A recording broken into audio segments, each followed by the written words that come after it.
All right, what do you do before you close on a property? That's what we're talking about today. If this is the first time we're meeting, my name is Tim Diesel. I'm a commercial real estate consultant. This channel is designed to give you tips and strategies in your business, help you maximize your profits. All right, guys, it's closing time. So a week or two before closing, there's only 3 things I want you to look out for. And you really got to stay on top of this because this could make your deal super smooth or this could be really bumpy, but you want to get your deals started off running. You want to get in there and just be prepared for everything we talked about. Here we go. All right, guys, the first thing you want to do is switch utilities over. I don't care if it's a 20 unit, 10 unit, 100 unit, get the utilities switched over immediately. And if your building is prior to 1978, 1980, you're probably going to be on a master meter as far as the water is concerned. Now, if you have a newer building, you're not going to have this problem. Electric, usually everybody pays their own electric, but if the case is you're responsible as a landlord, get that switched over right away. You do not want tenants without water or power or depending on where you are in the country, some of these utilities take a long time to get turned on. And if it gets turned on a Friday, because that's the day you want to close, and they don't have power or utilities for the weekend, that could be a real bad foot to start off on. You do not want to have this problem. So put that on your checklist. You're about to go into closing.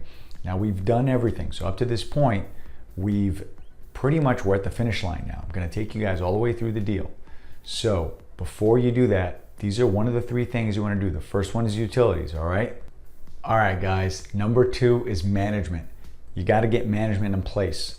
Now, if you noticed, step 2 of our process is we already decided who's going to manage this property. So at this point, you already know, is it going to be you or is it going to be a company? Whoever it is, get them on the ball. Let them know, listen, I'm closing next week. Now, if it's you obviously don't have to do that. But if you have a management company in place, hey, look, I'm closing next week. I'm getting the keys, whatever it is, Monday, Tuesday, you pick a day, and let's meet at the property and let's go through it. Let me tell you what I want, what's expected. If you have a major reconstruction thing going on, that's something you're going to handle a little bit differently. But if it's, hey, look, we have a couple of vacancies, I want to renew some of these leases, let them know. This is the time to set expectations and say, okay, I interviewed you. You were one of the ones that can handle this. We already talked about this. We're through that stage. Get the management lined up, and you've got to let them know, look, I want a 6 month, 3 months, whatever it is. I want a performance. I want to be able to see how things are going. Do not sign like a 3-year deal with management company. That'd be insane. You want to be on a performance basis. Now, in a few videos from now, I'm going to isolate a training on management and how you're going to deal with that, as well as closing, because there's other things. I don't want to confuse you. I want to keep things streamlined, but there are ways to handle your management company to where things are nice and smooth, okay? But right now, get them prepared. Let them know this deal's coming down the pipeline. All right, finally, the 3rd thing you need to do is get your contractors ready. Now, the reason why this is the last thing is because if it's you who's managing the property, you're making the phone calls to get these contractors scheduled and in place. If it's your management company, then you're gonna let your management company know, hey, look, this is what's going on. Now, all of this depends on the size of the property you have. You have a really big property, you probably have a whole lot of different things going on. Maybe unit number 23 needs a new coat of paint, whatever it is, whatever your list is, get your management company involved to get the contractors ready and scheduled out, because you can't do any work to a property until you own it. But we've already inspected the property. We already have our contractors in place. We already have our management in place. So when we're getting to this stage, we've already done all the heavy lifting. We're about to get things rolling now. All right, so you just want to let your contractors know that this is taking shape now. We have a 30-day, whatever day timeline. Now I'm gonna be making another video for you to tell you how to deal with contractors so you don't run into trouble, so you know they get the job done timely, because contractors are a real big problem sometimes, especially if you have a lot of apartments, a lot of units, a lot of property. And I'm gonna break all of those down for you, but right now I wanna get you through the deal. And that's where you should be at. All right, a quick recap. So if your closing is coming up soon, you wanna get your utilities in order, get your management in order, and then you want to get your contractors out there. All right. So you have to keep looking at this as a business. I don't care if it's 5 units, I don't care if it's 50 units.